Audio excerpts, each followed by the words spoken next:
সময়টা ছিল 2014। আমি তখন ক্লাস 4-এ পড়তাম। স্কুল থেকে গরমের বন্ধ দেওয়া হলো 1 সপ্তাহ। তো আমি বাসায় যেয়ে আম্মুকে বললাম, আম্মু অনেকদিন মামা বাড়ি যাই না, গরমের বন্ধ দিছে স্কুলে, তো মামাদের বাড়িতে বেড়ে আসি। আম্মু বললো তোমার আব্বুকে বলো। আব্বুকে গিয়ে বললাম, আব্বু মামাদের বাড়ি বেড়াতে যাব, স্কুল বন্ধ দিছে। আব্বু বললো এখন বেড়াতে যাবি? যা তাহলে, বেশি দিন বেড়াস না, তাড়াতাড়ি চলে আসিস। আম্মু বলল আজ তো বৃহস্পতিবার, কাল যাস, কাল তো শুক্রবার, কাল আমি ডাক্তার কাছে যাব, ওখান থেকে ওষুধ কিনে নিয়ে তোর এগিয়ে দিয়ে আমি চলে আসব। খুশিতে আমি আত্মহারা, তাড়াতাড়ি গিয়ে ব্যাগ টেক গুছিয়ে রেখে দিলাম, পরের দিন সকালে যেতে হবে। মামাদের বাসা আমাদের বাসা থেকে বেশি দূর না, 20 টাকার ভাড়া। আম্মু ওষুধ কিনে আমাকে মামা বাড়ি রেখে বাসায় চলে গেল। দিনটা খুব ভালোই কাটছিল আমার মামা বাড়ি গিয়ে। আমরা এক ব্যাচের কয়জন ছিলাম, মামাতো ভাই মামাতো বোন। অনেক ভালো লাগতো মামাদের বাড়িতে গেলে। মাঝখানে একটা দিন চলেও গেল। রোববার সকালবেলা খাওয়া দাওয়া শেষ করে বাড়ির পিছনের বাগানটাতে খেলা করছিলাম কয়জন মিলে। হঠাৎ করে দেখি আমার আব্বু এসে বলতেছে, তামান্না এদিকে আয়। আমি বললাম, আব্বু তুমি কখন আসলা? আব্বু বলতেছে, এই তো এখন আসছি, চল বাড়ি চল। আমি বলতেছি, কেন আব্বু? 2 দিনই তো হয়নি, এখনো আসছি। আব্বু বলতেছে, তোকে ছাড়া ভালো লাগে না, বাড়িটা ফাঁকা ফাঁকা লাগে, চল আমার সাথে চল, বাজার করে নিয়ে ওদিক দিয়ে চলে যাব। সেদিন ছিল হাটের দিন, আমাদের ওখানে হাট বসতো রবিবারে। আমিও জেদি বাচ্চা, আমি বললাম না আমি যাব না এখন, তুমি চলে যাও, আমি কদিন থেকে তারপর যাব। আমার আব্বুর মুখটা কেমন জানি ভারী হয়ে গেল। 20 টাকা হাতে দিয়ে বলল, আচ্ছা ঠিক আছে, কিছু কিনে খাস। তাই বলে বেশিক্ষণ আর দাঁড়ালো না আব্বু, তাড়াতাড়ি বাড়ির দিকে রওনা দিল। আমি একবার ভাবলাম আব্বুর কি হলো, হঠাৎ করে মন খারাপ করে আবার চলে গেল। ভেবেও আর ভাবলাম না, তাড়াতাড়ি গিয়ে ওদের সাথে আবার যোগ দিলাম খেলায়। দুপুরবেলা খাওয়া দাওয়া শেষ করার পর মামার রুমে যেয়ে টিভি দেখতে লাগলাম।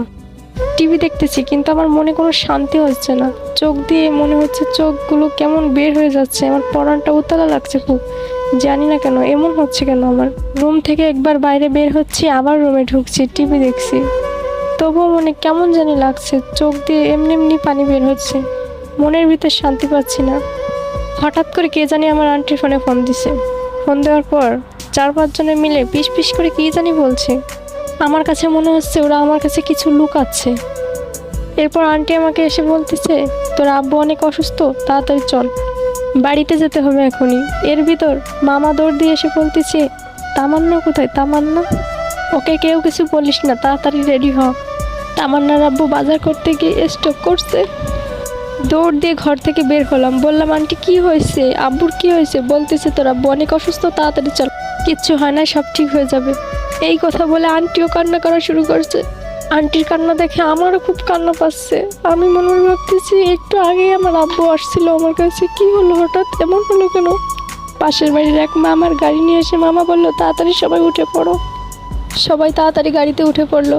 গাড়ির থেকে নামতে না নামতেই দেখলাম রাস্তা ভরা মানুষ আর মানুষ।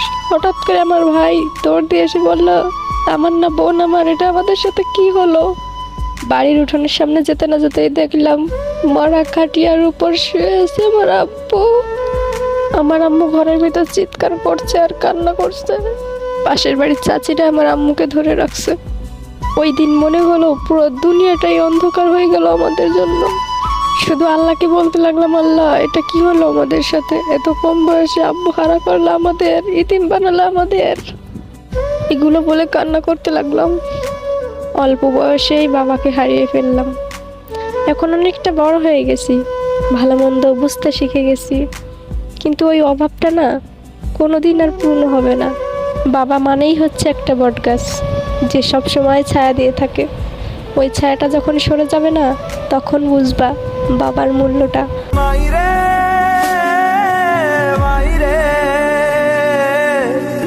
मुझसे ही रूठी मेरी परछाई।